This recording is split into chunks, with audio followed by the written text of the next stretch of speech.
So, ayun po. Yun po yung mga perfume ko ngayon. Tapos, ito po pala. Wait lang. Ang galing lang kasi nung binili ko to, itong size yung binili ko, sabi ko, shucks, sana pala bumili ako ng maliit. Kasi ito ay 200 ml. 200 ml to, so hindi siya pwedeng i-hand carry. Kailangan nasa ano siya, nasa maleta. Ingat na ingat nga to, nasa maleta ako, like, balot na balot to para hindi, mabasag, nakakarton pa. So, ito, nung binili ko, sabi ko, sayang, sana bumili ako ng maliit para meron akong pang hand carry. So, nung nasa Boston na kami, hindi na ako nakahanap ng ganito sa Boston. Sa New York ako sinabili to. So, nung nasa Boston kami, nangihinayang ako na hindi ako nakabili ng maliit. Tapos, gulat ako nung pag nakabalik na kami sa Pilipinas. And then, nasa The Voice ako. May nagabot ng gift, tapos ang laman ay maliit na version. So, ayun na. Meron na akong pang hand carry. Ito ay 2.4 lang. Sige mo, pang hand carry, maliit. Thank you po sa nagbigay. Maraming salamat. Meron akong pang hand carry. Like, hindi ko na kailangan dalhin tong malaki kasi meron akong maliit. Sobrang hulog ng langit talaga. Tapos nung time na binigay ito sa akin, naghahanap na ako sa online. Tapos nakita ko sa Rustan, meron. Tapos nagulat ako, same day, may nag-abot. Tapos ito na. Meron akong pang hand carry, guys. Thank you po. Grabe. Marami nga sa Rustans. Tapos pwede nyo rin i-check. Kung gusto nyo malaman yung scent, pwede kayo pumunta, tapos i-try nyo yung scent. Para lang ma-feel nyo kung ano yung sinasabi ko. Basta ito yung favorite ko ngayon. I mean, lahat naman yung gusto ko, pero ito yung pinaka. I really love this.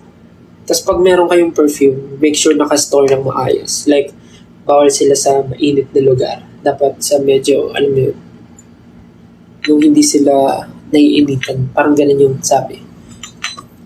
Kaya umorder ako nung nung parang maliit na fridge na nandun yung mga, doon ko lalagay yung mga perfume para hindi sila masira agad. So, yun.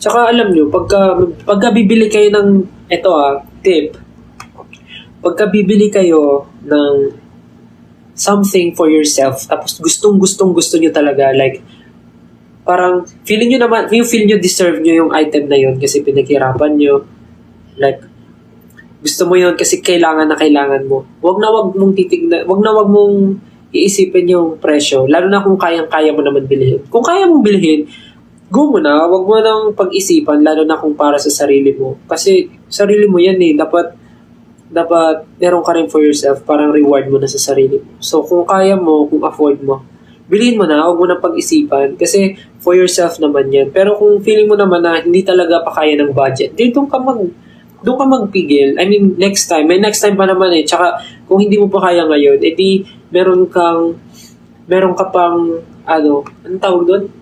Meron ka pang next time and mas gaganahan ka pa na mag-work. Tsaka mas gaganahan ka pa na sipagan para next time ma-avail mo na siya. Parang ganun. Pero kung now, kaya mo na at feeling mo may extra ka and deserve mo, bilhin mo na. Yun yung for me. Pero kung di kaya, go lang. Yun yung for me, ha. Kasi kung nagtatrabaho naman ng maayos, tapos feeling mo, deserve mo, tapos kaya mo naman, hindi go mo na, huwag mo nang pag-isipan para sa sarili mo naman yun. Though meron tayong mga priorities, pero syempre, alam naman natin kung paano natin hatiin yun. I mean, paano natin naayusin. Sa ganun, gets na yun. Basta wag kang gagastos ng sobra sa kinikita mo. Ganun. Wag mong gagastusin ang pera, lalo na kung sobra-sobra pa kaysa sa kinikita mo. Ganun. Huwag mo ubusin yung kinikita mo. Pero hindi everyday deserve ah. Baka mamaya para kayong mga ano namin, yung mga kasama namin ng tour, lahat sila. You deserve it, you deserve it. Everyday na lang deserve mo.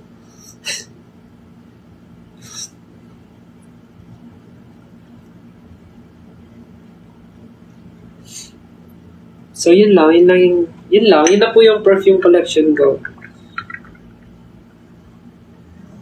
Pero nanonood pa ako sa mga nanonood pa ako sa YouTube ng mga sikat pa na perfume. Hindi naman ako bibili agad. Napaggastos na ako ng maraming perfume nung nasa US kasi binilihan ko sila mama. Actually, pineflex ko naman masyado. Pero kasi this time, parang na-feel ko na sobrang dami ko ng reward. Sobrang dami ko ng naging trabaho. Tapos parang sa lahat ng trabaho ko, puro ako ipon.